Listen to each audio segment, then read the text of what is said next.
నమస్కారం ఘంటారావానికి స్వాగతం. ముందుగా ప్రధాన అంశాలు. ప్రధాని అధ్యక్షతన భద్రతా వ్యవహారాల కేబినెట్ భేటీ. సమావేశంలో కీలక నిర్ణయాలు తీసుకునే అవకాశం.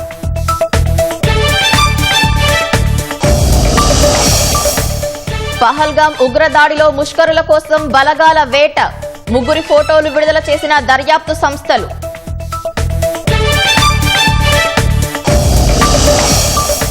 మృతదేహాలకు కేంద్ర హోంమంత్రి అమిత్ షా నివాళి. దాడికి పాల్పడిన ముష్కరుల్ని వదలబోమన్న రాజ్నాథ్.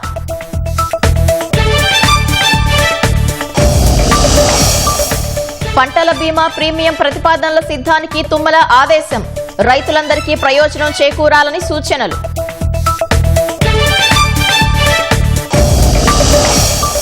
ప్రజలను రెచ్చగొట్టడం తమ విధానం కాదన్న కేటీఆర్.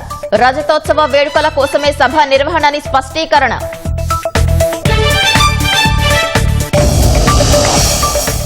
ప్రశాంతంగా ముగిసిన హైదరాబాద్ ఎమ్మెల్సీ ఓటింగ్. పోలింగ్ కి దూరంగా బీఆర్ఎస్. ఈ నెల 25న లెక్కింపు.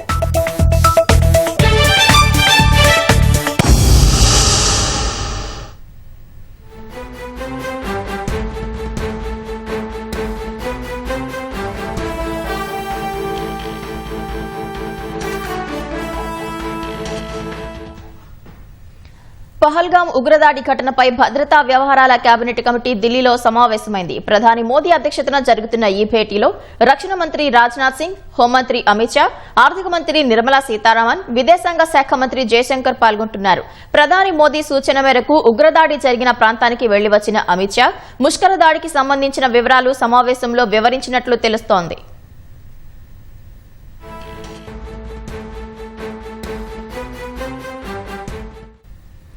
జమ్మూ కశ్మీర్ పహల్గాంలో జరిగిన ఉగ్రదాడి ఘటన నేపథ్యంలో భద్రతా వ్యవహారాల కేబినెట్ కమిటీ ఢిల్లీలో అత్యవసరంగా సమావేశమైంది. ప్రధాని మోదీ అధ్యక్షతన జరుగుతున్న ఈ భేటీలో రక్షణ శాఖ మంత్రి రాజ్నాథ్ సింగ్, హోంశాఖ మంత్రి అమిత్ షా, ఆర్థిక మంత్రి నిర్మలా సీతారామన్, విదేశాంగ మంత్రి ఎస్ జయశంకర్ తదితరులు పాల్గొంటున్నారు. పహల్గాంలో జరిగిన ఉగ్రదాడి ఘటనపై ప్రధానంగా చర్చిస్తున్నట్లు సమాచారం. ఈ భేటీలో కీలక నిర్ణయం తీసుకునే అవకాశం ఉన్నట్లు తెలుస్తోంది. ఉగ్రదాడి నేపథ్యంలో ప్రధాని మోదీ సౌదీ అరేబియా పర్యటనను అర్ధాంతరంగా ముగించుకుని ఈ ఉదయం ఢిల్లీ చేరుకున్నారు. విమానాశ్రయంలోనే జాతీయ భద్రతా సలహాదారు అజిత్ డోభాల్, విదేశాంగ శాఖ మంత్రి ఎస్ జయశంకర్, విదేశాంగ శాఖ కార్యదర్శితో ఉన్నత స్థాయి సమీక్ష నిర్వహించారు. ఉగ్రదాడి తర్వాత పరిస్థితులను ప్రధాని మోదీ అడిగి తెలుసుకున్నట్లు సమాచారం.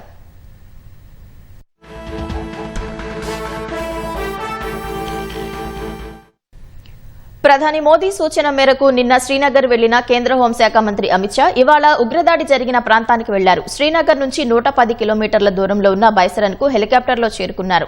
అమిత్ షా పర్యటన నేపథ్యంలో కట్టుదిట్టమైన భద్రతా చర్యలు చేపట్టారు.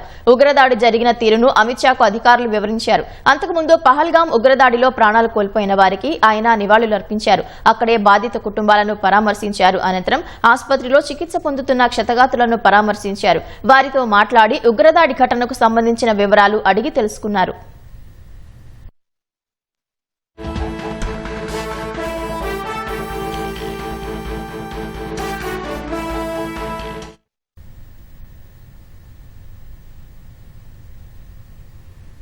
జమ్మూ కశ్మీర్లో ఉగ్రదాడికి పాల్పడ్డ ముష్కరుల కోసం భద్రతా బలగాలు ముమ్మరంగా గాలిస్తున్నాయి. జాతీయ దర్యాప్తు ఏజెన్సీ ఎన్ఐఏ బృందం ఘటనా స్థలికి చేరుకుని దర్యాప్తు చేపట్టింది. జమ్మూ కశ్మీర్లో భద్రత కట్టుదిట్టం చేసి అణువణువు గాలిస్తున్నారు. దాడికి పాల్పడ్డ ఉగ్రవాదుల ఊహా చిత్రాలను విడుదల చేశారు. ఉగ్రదాడి ఘటనకు నిరసనగా జమ్మూ కశ్మీర్లో అనేక ప్రాంతాల్లో బంద్ నిర్వహించారు. జమ్మూ కశ్మీర్ పహల్గాంలో ఉగ్రదాడికి పాల్పడిన ముష్కరుల కోసం వేట ముమ్మరంగా సాగుతోంది. పర్యాటక కేంద్రం బైసరన్లో మంగళవారం పర్యాటకులపై జరిగిన ఉగ్రదాడిలో 2 విదేశీయులు సహా 26 మంది ప్రాణాలు కోల్పోయారు. ఈ దాడికి పాల్పడ్డ 3 ఉగ్రవాదుల ఊహా చిత్రాలను దర్యాప్తు బృందాలు విడుదల చేశాయి. వారిని ఆసిఫ్ ఫౌజీ, సులేమాన్ షా, అబూ తల్హాగా అధికారులు గుర్తించారు. వారికి మూసా, యూనస్, ఆసిఫ్ అనే కోడ్ నేములు కూడా ఉన్నట్లు పేర్కొన్నారు. ఉగ్రదాడిలో ప్రాణాలతో బయటపడిన వారు చెప్పిన వివరాల ఆధారంగా ముష్కరుల ఊహా చిత్రాలు గీసినట్లు అధికారులు చెప్పారు. గతంలో పూంచ్లో జరిగిన అనేక ఉగ్రదాడులతో వారికి సంబంధం ఉన్నట్లు వివరించారు. ఈ ఉగ్రదాడి ఘటనకు తామే పాల్పడినట్లు పాకిస్తాన్కు చెందిన నిషేధిత లష్కరే తోయిబా ఉగ్రవాద సంస్థకు అనుబంధంగా పనిచేస్తున్న ది రెసిస్టెన్స్ ఫ్రంట్ ఇప్పటికే ప్రకటించింది.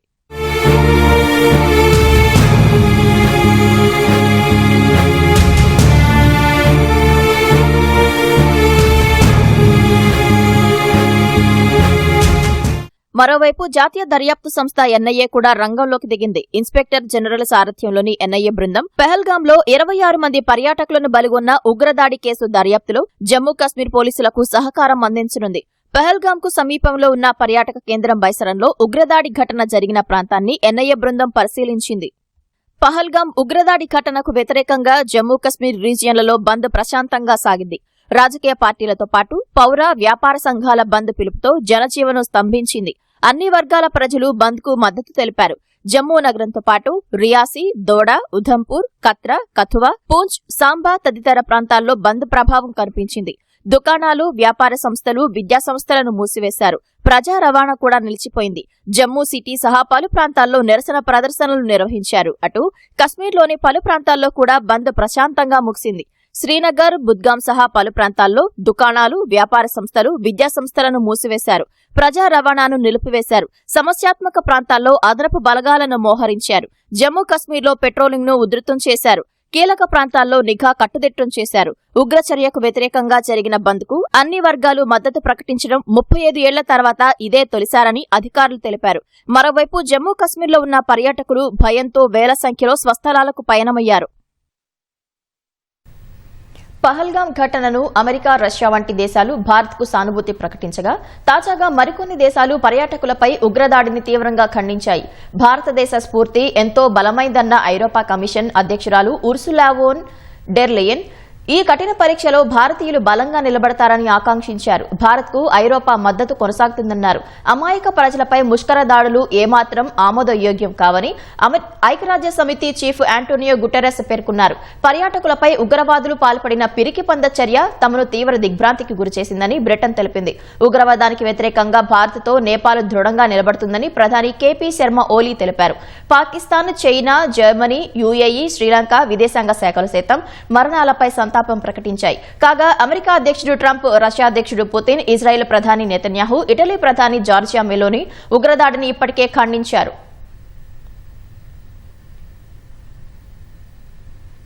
పెహల్గాం ఉగ్రదాడి బాధ్యులను వదిలిపెట్టే ప్రసక్తే లేదని రక్షణ మంత్రి రాజ్నాథ్ సింగ్ తేల్చి చెప్పారు. త్వరలోనే ఉగ్రదాడిలో పాల్గొన్న వారికి, కుట్రను అమలు చేసిన వారికి గట్టిగా బదిలిస్తామని హెచ్చరించారు.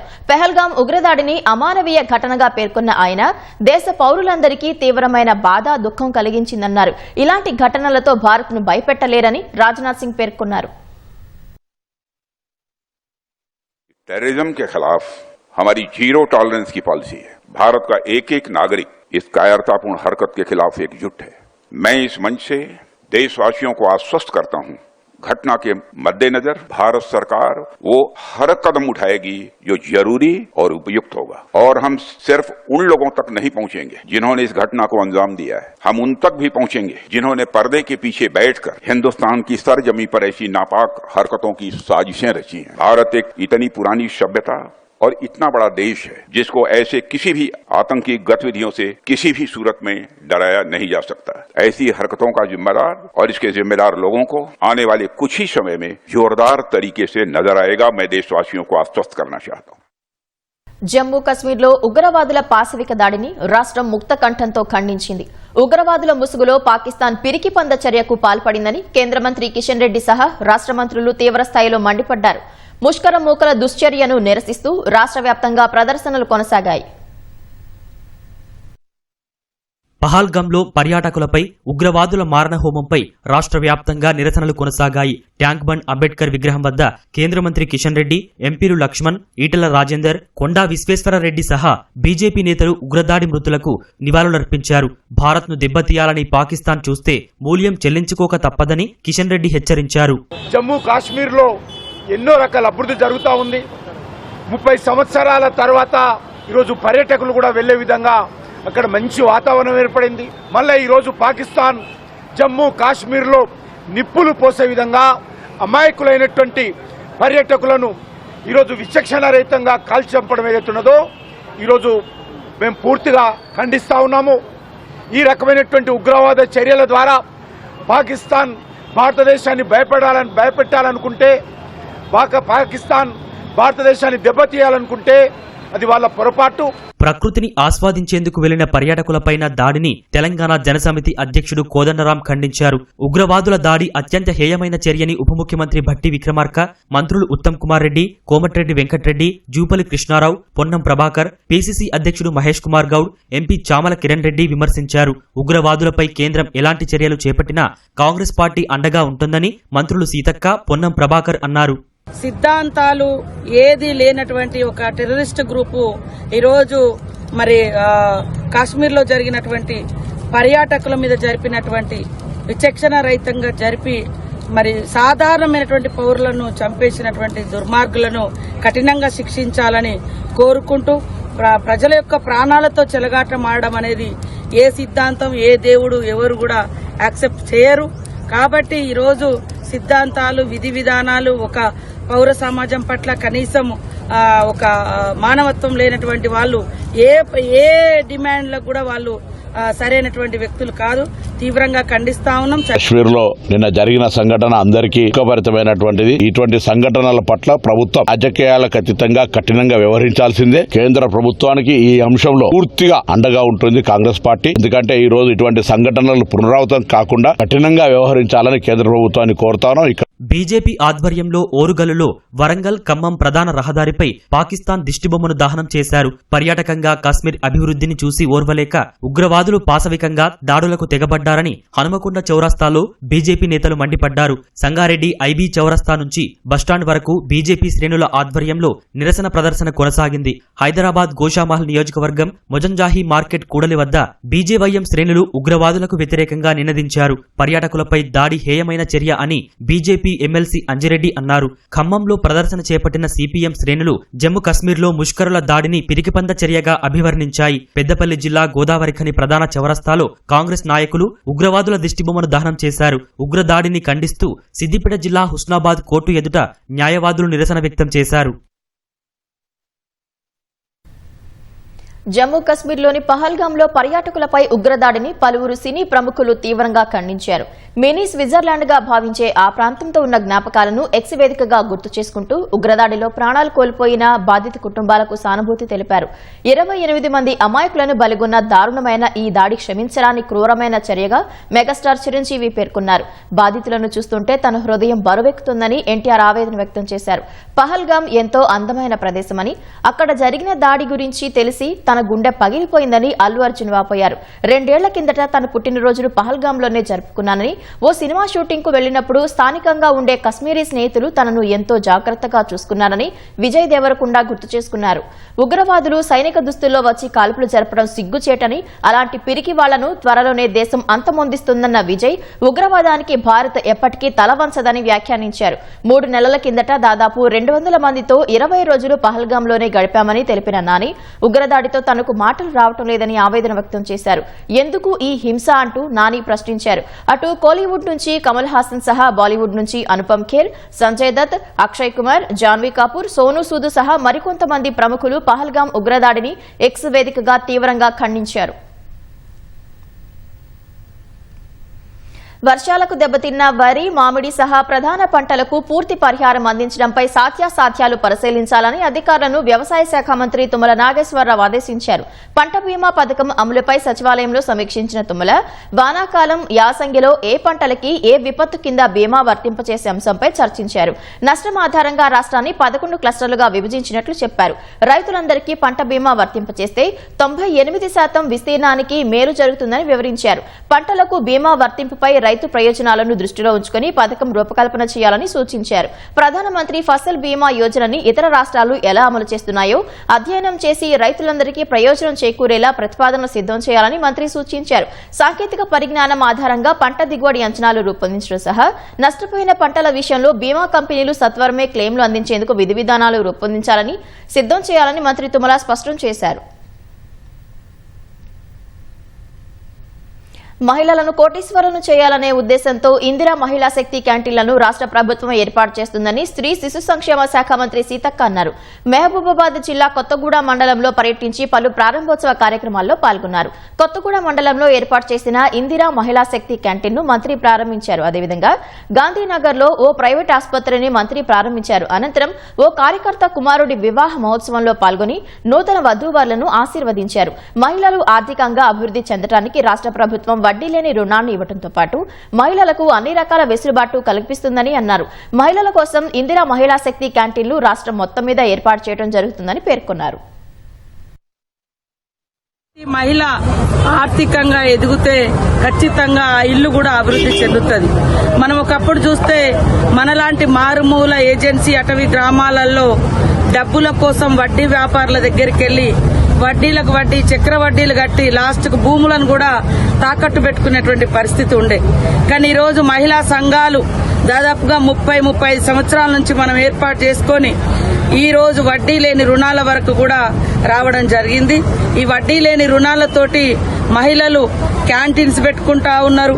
అదేవిధంగా బ్యూటీ పార్లర్లు పెట్టుకుంటున్నారు, కిరాణా షాపులు పెట్టుకుంటున్నారు, ఇంకా సోలార్ విద్యుత్ నడుపుతున్నారు, పెట్రోల్ బంకులు నడుపుతారు, కుట్టు మిషన్ కేంద్రాలు నడుపుతున్నారు.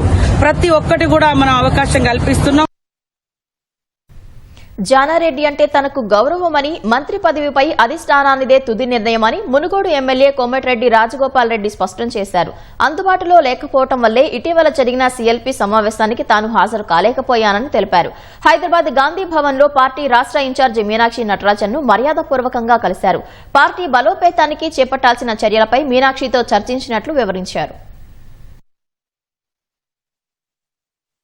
నేను మీనాక్షి నటరాజన్ గారిని మొదటిసారి కలిసిన ఈరోజు మొట్టమొదటిసారి మామూలు కలిసి పార్టీ నిర్మాణం గురించి ఇన్ఛార్జీలు ఎవరెవరు వేస్తారు జిల్లాల వారికి అవన్నీ విషయాలు చెప్పింది. మంచి పార్టీని రివైవ్ చేయాలి, పార్టీని ఇంకా స్ట్రాంగ్ చేద్దాం, లోకల్ బాడీ ఎలక్షన్స్ వచ్చే లోపల కాంగ్రెస్ పార్టీని ఇంకా బలోపేతం తయారు చేయాలని దాని మీద నా సలహాలు సూచనలు చెప్పిన. తప్పకుండా యాక్టివ్గా నన్ను కూడా ఇన్వాల్వ్ అవ్వమన్నది. రేపు జిహెచ్ఎంసీ ఎన్నికల్లో కానీ ఫ్యూచర్లో కానీ కాంగ్రెస్ పార్టీలో యాక్టివ్గా పనిచేయాలని చెప్పి నిర్ణయం చేసుకున్నాం. అంతే జానారెడ్డి గారు అట్లా లేక ఇచ్చేది లేకుండే అంటే తప్పితే వ్యక్తిగతంగా నేను అతను జానారెడ్డి గారు అంటే నాకు చాలా గౌరవం ఉంది. మా జిల్లా నాయకుడు కాబట్టి నేను ఎక్కువ మాట్లాడదలుచుకోలేదు. ఆయన అంటే మాకు గౌరవం ఉంది, ఆ రోజు ఇచ్చేది లేకుండే అని చెప్పినట్టు. బీఆర్ఎస్ రజతోత్సవ సభ ప్రజలను రెచ్చగొట్టడానికో ప్రభుత్వంపై వ్యతిరేకత పెంచడానికో కాదని ఆ పార్టీ కార్యనిర్వాహక అధ్యక్షుడు కేటీఆర్ అన్నారు. 25 వసంతాలు పూర్తి చేసుకున్నందున జరుపుకునే వేడుక మాత్రమేనని స్పష్టం చేశారు. హన్మకొండ జిల్లా ఎలకతుర్తిలో పర్యటించిన ఆయన బీఆర్ఎస్ రజతోత్సవ సభాస్థలి వద్ద ఏర్పాట్లను పరిశీలించారు. జిల్లా యంత్రాంగం సభ ఏర్పాట్లకు సహకరిస్తున్నట్లు చెప్పారు. స్వాతంత్ర్యం వచ్చిన తర్వాత ఏర్పాటైన పార్టీలో టీడీపీ, బీఆర్ఎస్ మాత్రమే 25 ఏళ్లు పూర్తి చేసుకున్నాయని వ్యాఖ్యానించారు. గతంలో ఉద్యమ పార్టీగా, ప్రతిపక్షంగా ప్రభుత్వంలో ఎక్కడ ఉన్నా తెలంగాణ కీర్తిని హిమాలయాల స్థాయికి తీసుకెళ్లిన ఘనత కేసీఆర్దని కేటీఆర్ అన్నారు. ప్రజలు ఏ బాధ్యత ఇస్తే ఆ బాధ్యతని అద్భుతంగా నిర్వహిస్తూ తెలంగాణ ప్రజల గొంతుకగా ఇవాళ దేశం మొత్తంలో కూడా గుర్తింపు తెచ్చుకున్న పార్టీ టీఆర్ఎస్, ఇప్పుడు బీఆర్ఎస్. రాష్ట్రంలోని ఏ వర్గ ప్రజలకు ఏ కష్టం వచ్చినా అందరూ కూడా హైదరాబాద్ లోని తెలంగాణ భవన్ వైపే పోతా ఉన్నారు. ఒక జనతా గ్యారేజ్ మాదిరిగా హైడ్రా బాధితులైనా, మూసీ బాధితులైనా, లగచర్ల బాధితులైనా, సెంట్రల్ యూనివర్సిటీలో జరిగిన ధనదాహానికి బలైన అక్కడి విద్యార్థులైనా అందరూ కూడా ఈ గులాబీ జెండా మాత్రమే తెలంగాణకు న్యాయం చేస్తది అనే పద్ధతుల్లో తిరిగి మళ్ళీ ఒక్కసారి ఖచ్చితంగా ఈ గులాబీ జెండాకే జైగొడుతున్న పరిస్థితి. రజతోత్సవ సభకు ఎడ్ల బండ్లపై బయలుదేరిన సూర్యాపేట రైతులను బీఆర్ఎస్ కార్యనిర్వాహక అధ్యక్షుడు కేటీఆర్ ప్రశంసించారు. మండుతున్న ఎండలను లెక్క చేయకుండా బండెనక బండి కట్టి తెలంగాణ ఇంటి పార్టీ పండుగకు బయలుదేరిన అన్నదాతల సంకల్పానికి సలాం అని అన్నారు. మాజీ మంత్రి జగదీష్ రెడ్డి నాయకత్వంలో సూర్యాపేట రైతులు చూపించిన ఈ చైతన్యం 4 కోట్ల తెలంగాణ ప్రజలకు స్ఫూర్తిదాయకమని కొనియాడారు. స్వీయ రాజకీయ అస్తిత్వమే తెలంగాణకు శ్రీరామ రక్ష అని, రైతుల ఆశయం ఎలుగెత్తి చాటుతోందని అన్నారు. గులాబీ జెండాను గుండెల నిండా నింపుకున్న రైతులే బీఆర్ఎస్ కు కొండంత గుండె ధైర్యమని పేర్కొన్నారు. కాంగ్రెస్ పాలనలో దగాపడ్డ లక్షలాది మంది రైతన్నలే రేపు రాష్ట్ర రాజకీయాలను మలుపు తిప్పే రథసారథులు అని కేటీఆర్ తెలిపారు. హైదరాబాద్ జిల్లా స్థానిక సంస్థల కోట ఎమ్మెల్సీ పోలింగ్ ప్రశాంతంగా ముగిసింది. జీహెచ్ఎంసీ ప్రధాన కార్యాలయంలో నిర్వహించిన ఓటింగ్ కు బీఆర్ఎస్ మినహా కాంగ్రెస్, బీజేపీ, ఎంఐఎం పార్టీలకు చెందిన కార్పొరేటర్లు, ఎక్స్ అఫీషియో సభ్యులు తమ ఓటు హక్కు వినియోగించుకున్నారు. మొత్తం 112కు గాను 88 ఓట్లు పోలయ్యాయి. ఎంఐఎం, బీజేపీ హోరాహోరీగా తలపడిన ఈ ఎన్నికలో పోలైన 88 ఓట్లను ఈ నెల 25న లెక్కించి విజేతను ప్రకటించనున్నారు. బల్దియా ప్రధాన కార్యాలయంలో ఏర్పాటు చేసిన పోలింగ్ కేంద్రాల్లో హైదరాబాద్ జిల్లాకు చెందిన కార్పొరేటర్లు, ఎక్స్ అఫీషియో సభ్యులు వేర్వేరుగా తమ ఓటు హక్కు వినియోగించుకున్నారు. భారీ బందోబస్తు మధ్య ఎలాంటి ఆటంకాలు లేకుండా ఎమ్మెల్సీ పోలింగ్ కొనసాగింది. బరిలో ఉన్న బీజేపీ, ఎంఐఎం పార్టీల ఓటర్లు, ఆ తర్వాత కాంగ్రెస్ సభ్యులు ఒక్కొక్కరుగా వచ్చి ఓటు హక్కు వినియోగించుకున్నారు. 112లో 88 ఓట్లు పోలయ్యాయి. 66 మంది కార్పొరేటర్లు, 22 మంది ఎక్స్ అఫీషియో సభ్యులు ఎన్నికలో పాల్గొన్నారు. బాహటంగా ఎన్నికలను వాళ్ళు పాల్గొనొద్దని చెప్పి కార్పొరేటర్లకు ఆదేశాలు ఇవ్వడం అంటే ప్రజాస్వామ్యం పట్ల, డాక్టర్ బాబాసాహెబ్ అంబేద్కర్ యొక్క రాజ్యాంగం పట్ల వారికి ఉన్నటువంటి చిత్తశుద్ధి చాటుతా ఉన్నది. పరోక్షంగా ఎన్నికలను బహిష్కరించని చెప్పడమే అవుతుంది. కాబట్టి ఖచ్చితంగా ఎన్నికల సంఘం ఆ యొక్క పార్టీ నాయకుల మీద, ఆ పార్టీ ఆదేశాల మీద చర్యలు తీసుకోవాల్సిన అవసరం ఉందని చెప్పి బీజేపీ డిమాండ్ చేస్తున్నది. ప్రకటించడం అంటే ఇది ప్రజాస్వామ్య విరుద్ధము. ఖచ్చితంగా ఎన్నికల కమిషన్ దీని మీద చర్యలు తీసుకోవాల్సిందిగా మేము డిమాండ్ చేస్తున్నాం.